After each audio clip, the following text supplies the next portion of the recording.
Hi എല്ലാവർക്കും നമസ്കാരം. ഐഷൂസ് ടൈമ കിച്ചണിലേക്ക് സ്വാഗതം. ഇന്ന് ഞാൻ പനിക്കൂർക്ക അല്ലെങ്കിൽ കഞ്ഞിക്കൂർക്ക എന്ന് പറയും.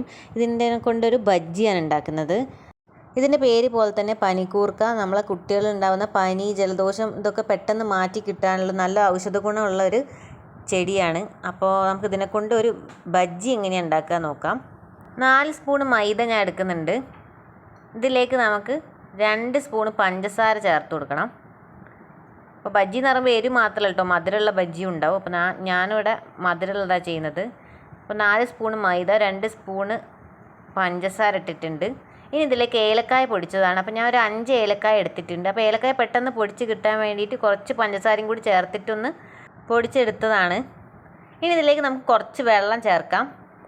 വെള്ളം ചേർത്ത് നന്നായിട്ടൊന്ന് മിക്സ് ചെയ്യാം. അത്യാവശ്യം ഈ ദോശമാവൊക്കെ ഇല്ലേ, ആ ഒരു പരുവത്തിലേക്ക് നമുക്ക് മിക്സാക്കി എടുക്കണം. അങ്ങനെ ആ ബാറ്റർ റെഡി ആയിട്ടുണ്ടെങ്കിൽ നമ്മൾ ഇല എല്ലാവരുടെ വീട്ടിലും ഉണ്ടാവാൻ സാധ്യതയുണ്ട്. ഇത് മിക്ക വീട്ടിലും ഉണ്ടാവും, പനിക്കൂർക്കയാണ്. അപ്പോൾ അത് നമുക്ക് പൊരിച്ചെടുക്കണമെങ്കിൽ ആദ്യം തന്നെ ചട്ടിയിൽ ഞാൻ കുറച്ച് വെളിച്ചെണ്ണ ഒഴിച്ചിട്ടുണ്ട്. ഇനി ആ ഇല നന്നായിട്ട് കഴുകിയതിന് ശേഷം ഈ ബാറ്ററിലേക്ക് ഒന്ന് മിക്സ് ആക്കിയിട്ട് എടുക്കണം. അതായത് ഒന്ന് നമ്മൾ പഴംപൊരിയൊക്കെ പൊരിക്കില്ല, അതേമാതിരി ഇതിലൊന്ന് 2 ഭാഗം മറിച്ചിട്ടിട്ടൊന്ന് ഈ ബാറ്റർ ഇതിൻ്റെ മുകളിലേക്ക് ആക്കിയാൽ മതി. എന്നിട്ട് നമുക്ക് നല്ല ചൂടുള്ള വെളിച്ചെണ്ണയിലേക്ക് ഇതിട്ട് കൊടുക്കാം. വളരെ എളുപ്പത്തിൽ തന്നെ നമുക്ക് ഉണ്ടാക്കാൻ പറ്റും. അപ്പോൾ ഈ ഇല ഇങ്ങനെ വെറുതെ കഴിക്കാൻ ഇഷ്ടമില്ലാത്തവരാണെങ്കിൽ ഇങ്ങനെയൊക്കെ കഴിച്ചാലും നല്ലതാണ്. ഇതിങ്ങനെ പൊങ്ങി വരും.